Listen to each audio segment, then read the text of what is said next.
Hello everyone, ये vision IAS अभ्यास prelims test paper number 1 है और जो टेस्ट पेपर 2 होगा वो 27 अप्रैल को है। इसमें 75 क्वेश्चंस हो गए थे। नेक्स्ट है क्वेश्चन नंबर 76।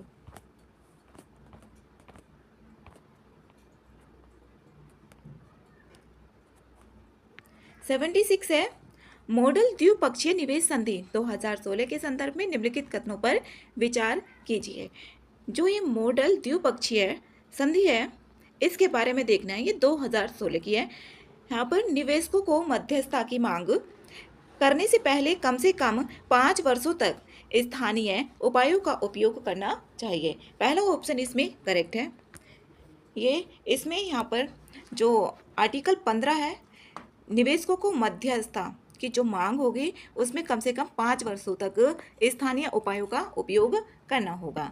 दूसरा ऑप्शन है भारत के कराधान उपायों का संधि संरक्षण के तहत शामिल किया गया था। इसमें दूसरा ऑप्शन गलत है। इसमें कराधान के जो उपाय हैं उनको संधि से बाहर रखा गया, तो दूसरा ऑप्शन इसमें गलत है। अब दूसरा ऑप्शन को इसमें एलिमिनेट किया जाए तो आंसर इसमें निकल रहा है, क्योंकि दूसरा इसमें भी है, तो यहाँ पर आंसर ए इसका करेक्ट है। नेक्स्ट है 77।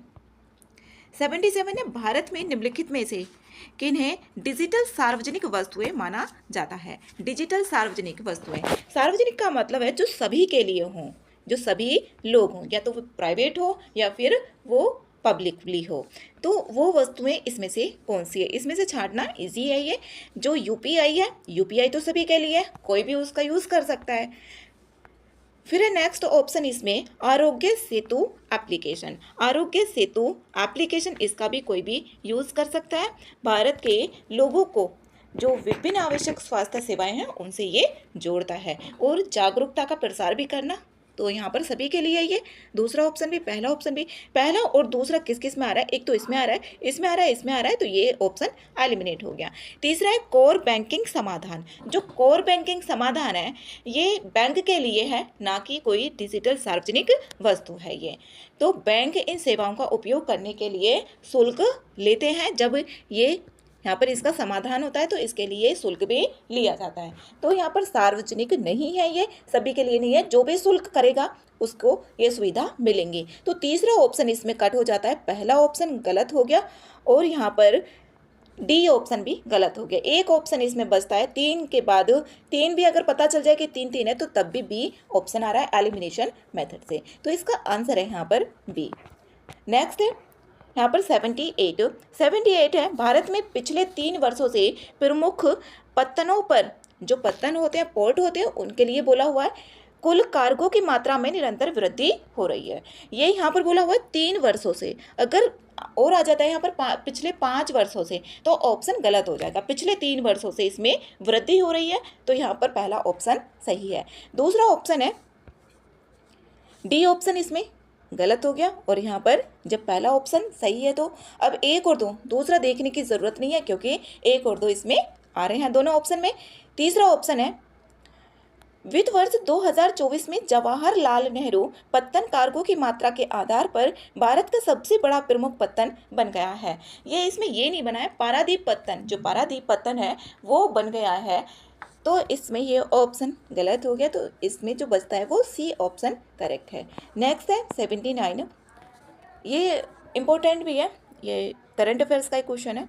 इसमें PLI, इसमें यहाँ पर जो उत्पादन से जुड़ी प्रोत्साहन योजना के अंतर्गत कौन कौन सी इसमें से आती हैं वस्तुएं, वो पता लगाना है। अब ये जो योजना है 2020 में ये शुरू की गई थी और ये जो भी आत्मनिर्भरता, जो भी उत्पादन करने वाले हैं उनको आत्मनिर्भर बनाने के लिए इसमें बोला गया था। जैसे इलेक्ट्रॉनिक्स, वस्त्र, फार्मास्यूटिकल्स और ऑटोमोबाइल जैसे जो उद्योग हैं उनको लक्षित करते हुए उसमें आत्मनिर्भर बनाना था देश में। तो उसके लिए थी जो PLI है स्कीम। तो इसमें यहाँ पर 14 महत्वपूर्ण क्षेत्र हैं जिन पर ये केंद्रित है योजना। तो 14 में से ये यहाँ पर इसमें 5 दिए हुए भी हैं, कौन कौन से इसमें सही हैं। तो इसमें पहला तो ठीक है, जो मूल्यवर्धित इस्पात है, जैसे अभी इसमें ऑटोमोबाइल हो गए, इस्पात हो गए, फार्मास्यूटिकल्स हो गए, इन उद्योग को लक्षित कर दिया ये। दूसरा ऑप्शन है एडवांस्ड केमिस्ट्री सेल, जो ACC बैटरी है ये भी ठीक है। इसमें यहाँ पर तीसरा रत्न और आभूषण इसमें शामिल नहीं है, रत्न और आभूषण इसमें शामिल नहीं है, तो तीसरा ऑप्शन इसमें गलत हो जाता है। तीसरा ऑप्शन इसमें भी आ रहा है, इसमें भी आ रहा है। अब यहाँ पर या तो C करेक्ट होगा या फिर D करेक्ट है। अब यहाँ पर इसमें पहला और दूसरा जिसमें आ रहा है अब वही बच गया, तो यहाँ पर C ऑप्शन इसका सही है। एलिमिनेशन मेथड से भी इतना हो रहा है। और यहाँ पर रियल एस्टेट है वो भी इसमें शामिल नहीं है, जो PLI योजना के अंतर्गत 16 महत्वपूर्ण क्षेत्र हैं। अब इसमें इसमें 14 है, इसमें 14 के 14 पता भी होना चाहिए कि क्या क्या है, बस एक दो बार पढ़ने से भी हो जाता है। नेक्स्ट है इसमें क्वेश्चन नंबर 80, वर्तमान में भारत के कई देशों, इसमें यहाँ पर सही ऑप्शन पूछा हुआ है और इसमें देखना है क्या क्या है। पहला ऑप्शन है वर्तमान में भारत के कई देशों और व्यापार समूह ब्लॉकों के साथ 20 से अधिक है। भारत के जो संबंध है कई देशों जो व्यापार समूह और FTA जो यहाँ पर फ्री ट्रेड एग्रीमेंट से बोला हुआ है, तो यहाँ पर 20 देश नहीं है, इसमें यहाँ पर 13 से जो भारत के साथ में FTAs हैं वो 13 सक्रिय हैं अभी तक 2025 में।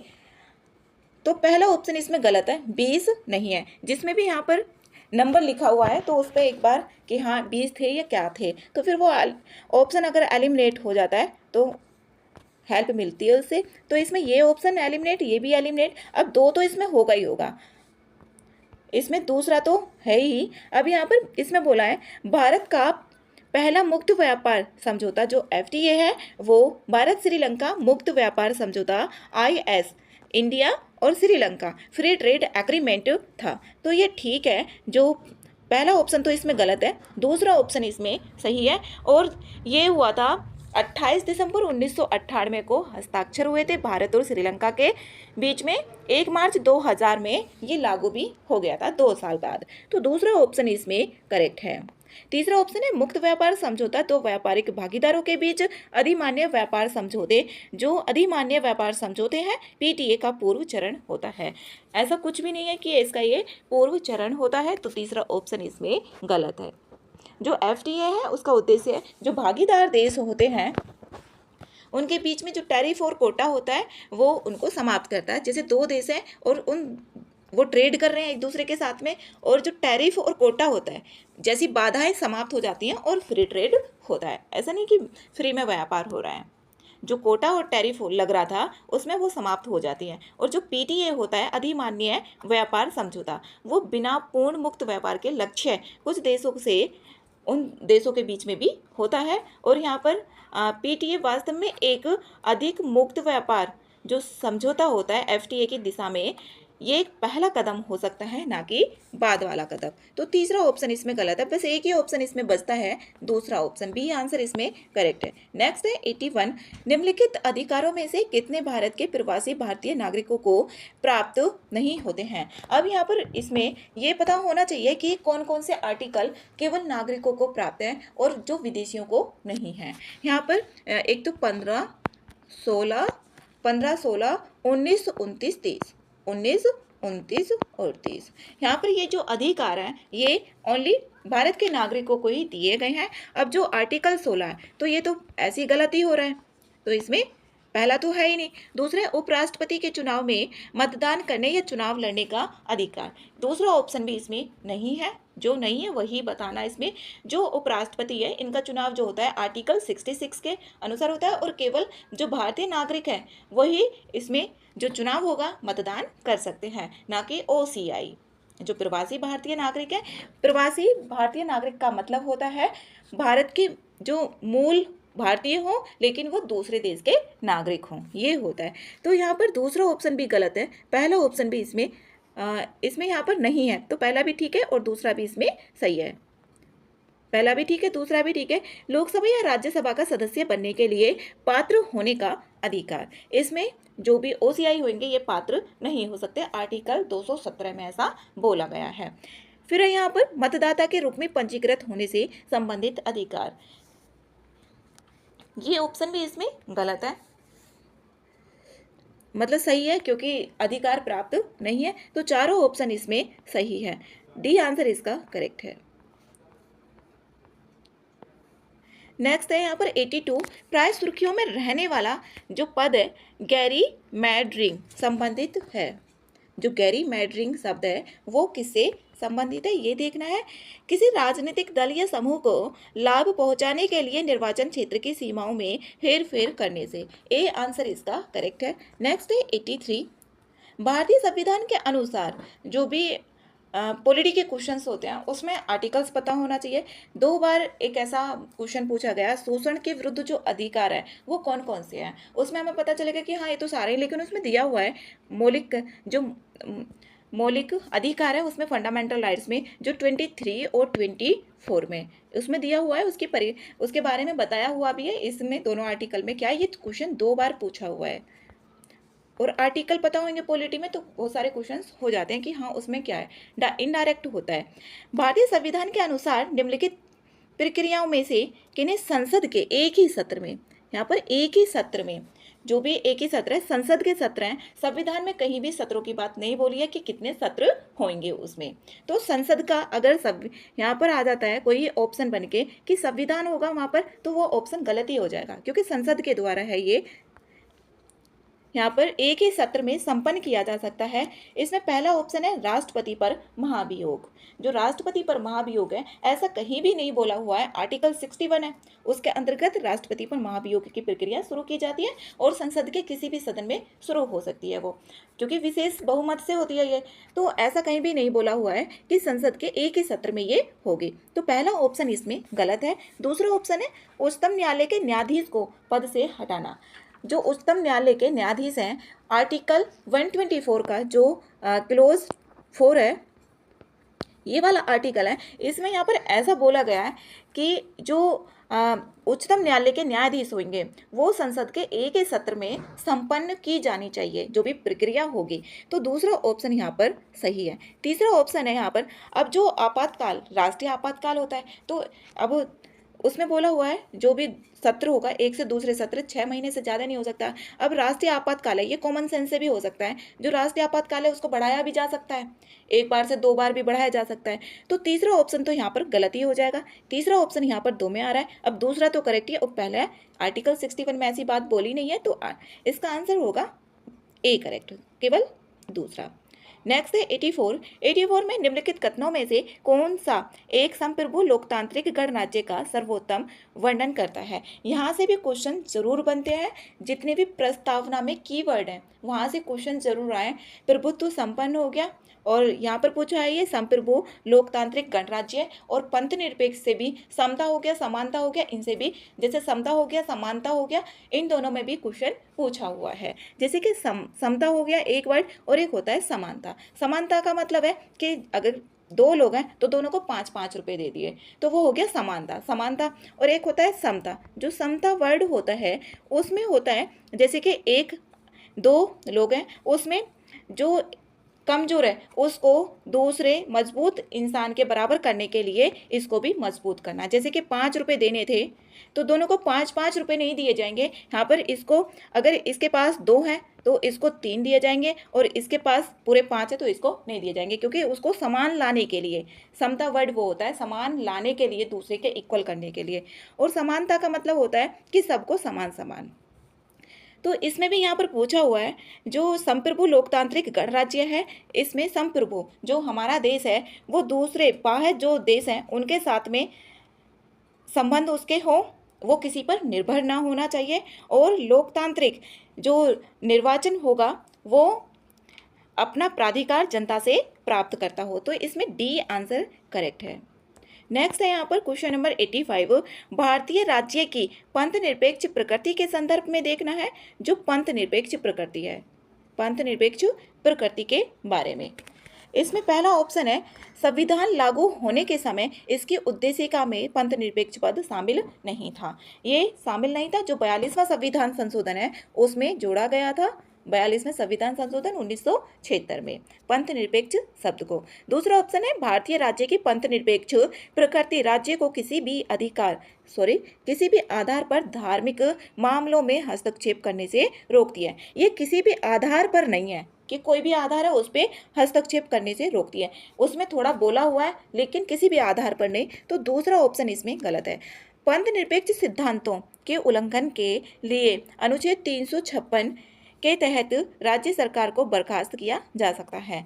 राज्य सरकार को, जो 356 है उसमें राष्ट्रपति शासन के बारे में बात की गई है। उसमें बोला गया है केवल संविधान के उल्लंघन के आधार पर ही जो राज्य सरकार होगी 356 के अंतर्गत हटाया जा सकता है उसको, अगर वो संविधान का उल्लंघन करती है। तो पंथ निरपेक्ष शब्द अब संविधान का ही है, तो संविधान के उल्लंघन, तो इसमें इनडायरेक्ट बैठ रहा है। तो तीसरा ऑप्शन ना यहाँ पर सही है, तीसरा भी सही है और पहला भी सही है। दो कथन इसमें ठीक है, तो दो कथन इसमें बी में आ रहा है, तो बी आंसर इसका करेक्ट है। नेक्स्ट क्वेश्चन नंबर 86, वन अधिकार अधिनियम 2006, इससे भी क्वेश्चन यहाँ पर आए हुए हैं पहले।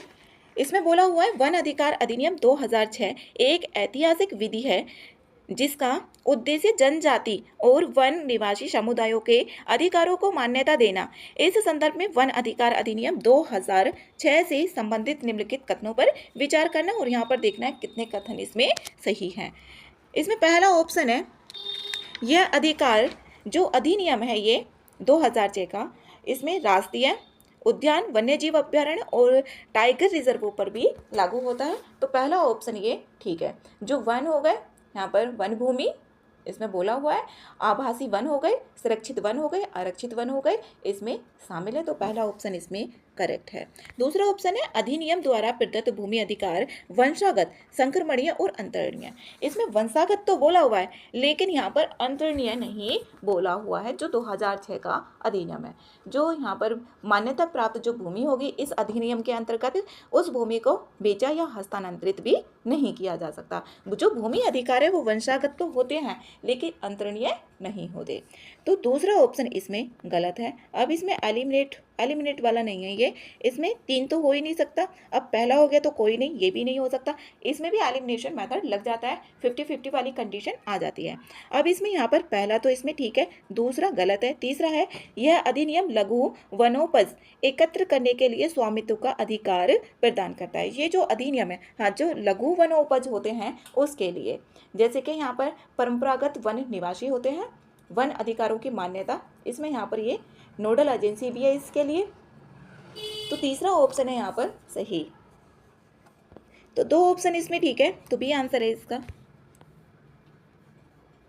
नेक्स्ट है 87, क्षमता निर्माण आयोग। जो क्षमता निर्माण आयोग है के संदर्भ में निम्नलिखित कथनों में से कौन सा सही नहीं है। इसमें यहाँ पर देखना है कौन सा इसमें गलत है। पहला ऑप्शन है, अब इसमें भी कॉमन सेंस से किया जा सकता है कि किस तरीके से क्वेश्चन बनते हैं, जो लास्ट ईयर वाले PYQs है उसमें से भी।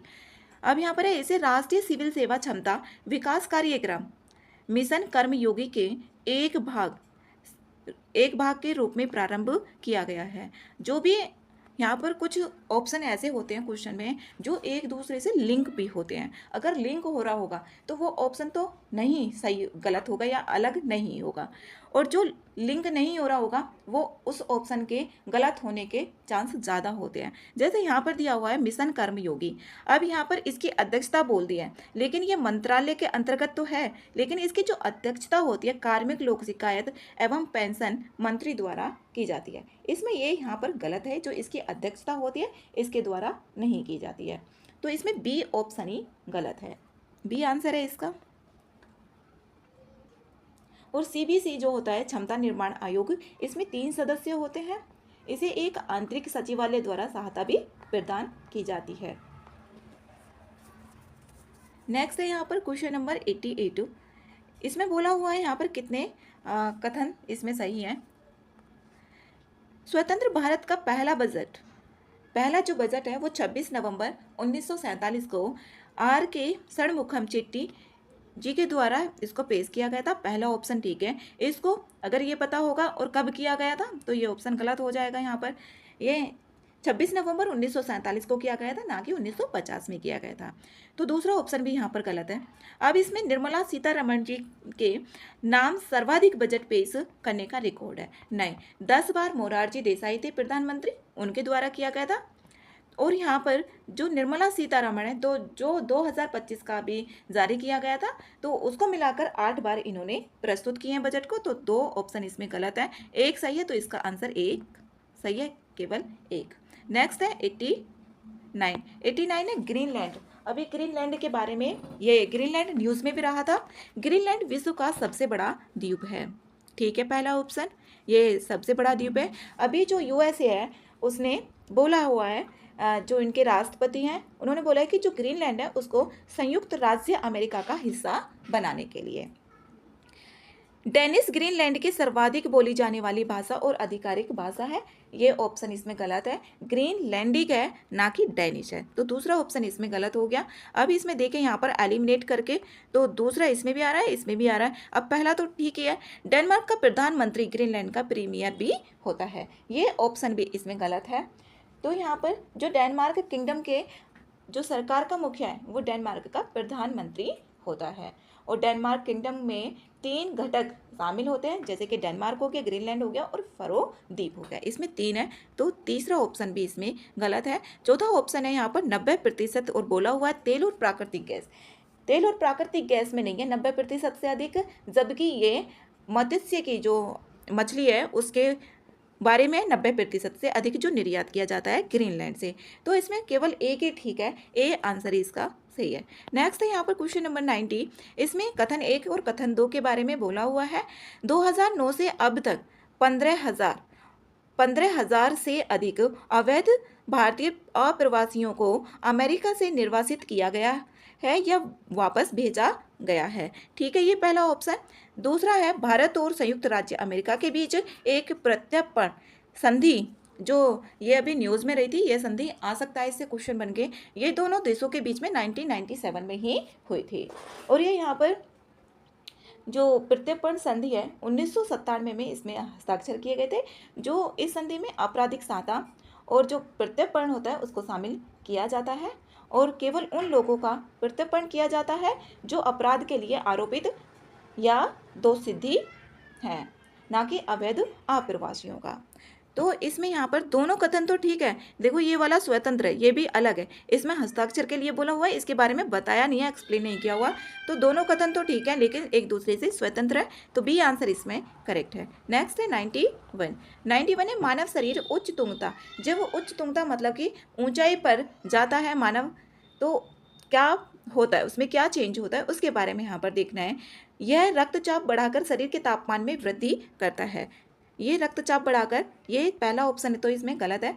यह रक्त कोशिकाओं के उत्पादन को बढ़ाता है, जो रक्त कोशिकाएं होती हैं उनका जो उत्पादन होगा यहाँ पर उनको बढ़ाएगा, ये इसमें बी ऑप्शन ही यहाँ पर सही है, क्योंकि जब ऊंचाई पर कम वायुमंडल दाब होगा और शरीर ऑक्सीजन नहीं मिल पाती है, जैसे कि ऊपर चलता चला जाएगा इंसान, ऊंचाई पर ज़्यादा है तो वहाँ पर ऑक्सीजन नहीं मिल पाएगी, क्योंकि जो वायुमंडल दाब था वो शरीर को पर्याप्त ऑक्सीजन उसकी वजह से नहीं मिल पाती है, और धीरे धीरे यहाँ पर जो सिकनेस होगी उसका अनुभव करना भी बंद कर देगा, और जो शरीर लाल रक्त कोशिकाओं के उत्पादन को बढ़ाएगा, हीमोग्लोबिन का जो हीमोग्लोबिन होगा उसको कम कर देता है, और श्वसन की दर जो होगी, सांस लेने की दर भी बढ़ेगी, क्योंकि ऑक्सीजन का जो लेवल है वो कम हो जाता है। अब जैसे कि कोई इंसान है भगता जा रहा है तो उसका सांस फूल जाता है, क्योंकि जो ऑक्सीजन है वो प्रॉपर नहीं मिल पाती है उस टाइम पे, तो वही है, तो बी आंसर इसमें करेक्ट है।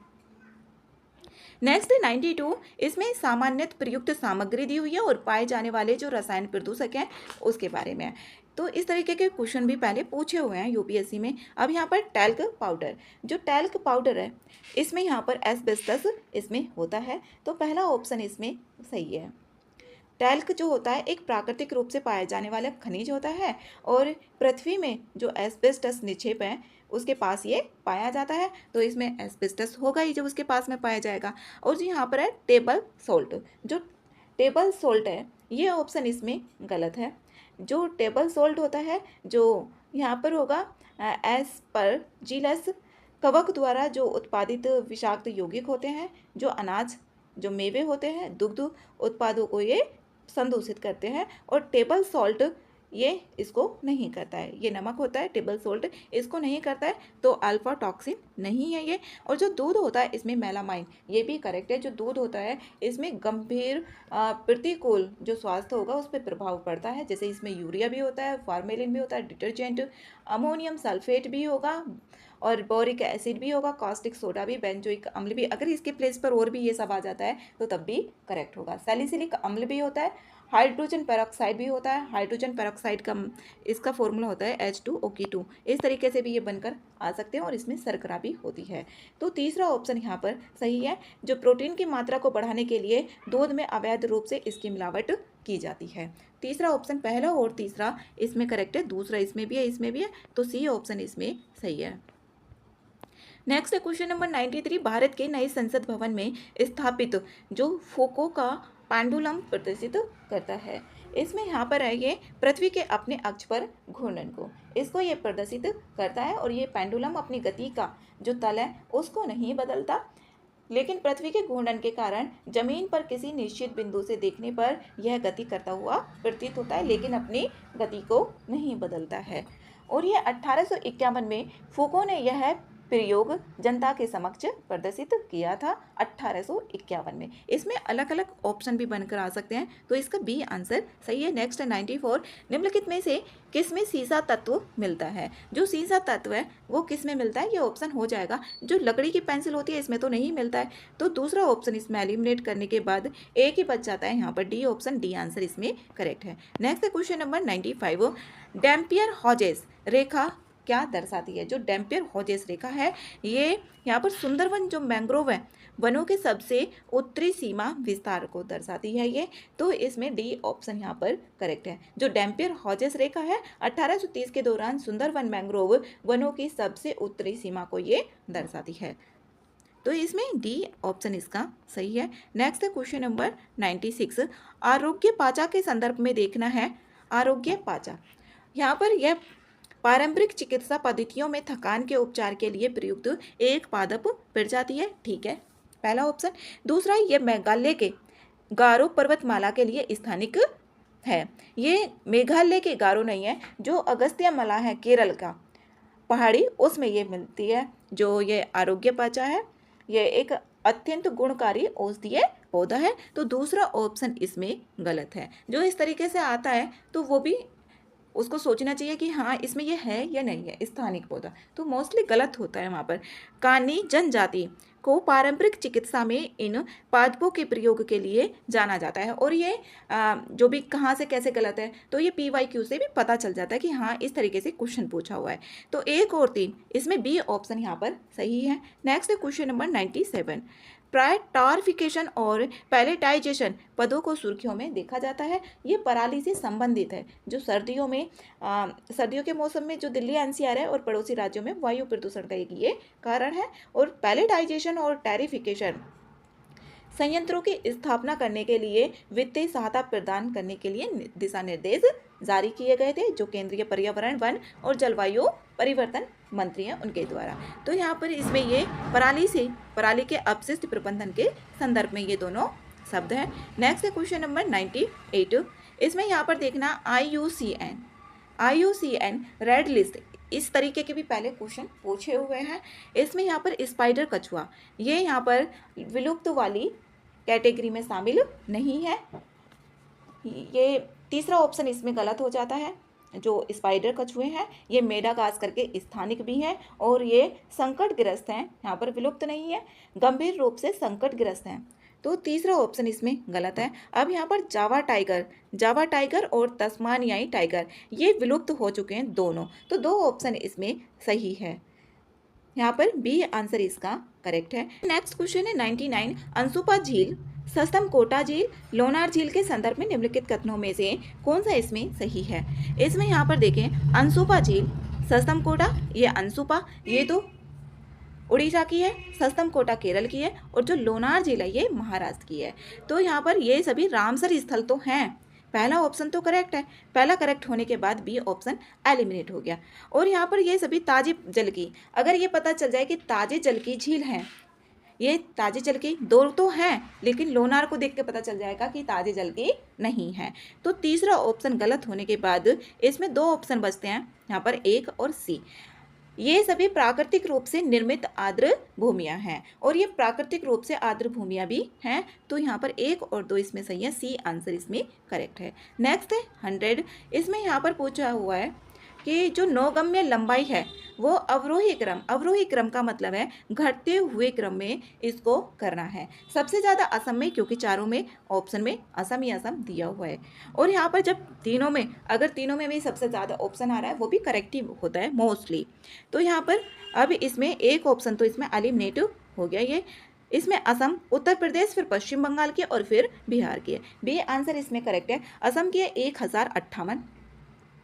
1058 किलोमीटर, उत्तर प्रदेश के 877, पश्चिम बंगाल के 855 और बिहार की है 688। ये घटते हुए क्रम में है, और यहाँ पर अक्टूबर 2026 तक ये इनकी किलोमीटर में लंबाई है। जो अंतर्देशीय जल परिवहन है उसके बारे में ये बात की गई है। तो बी आंसर इसमें करेक्ट है।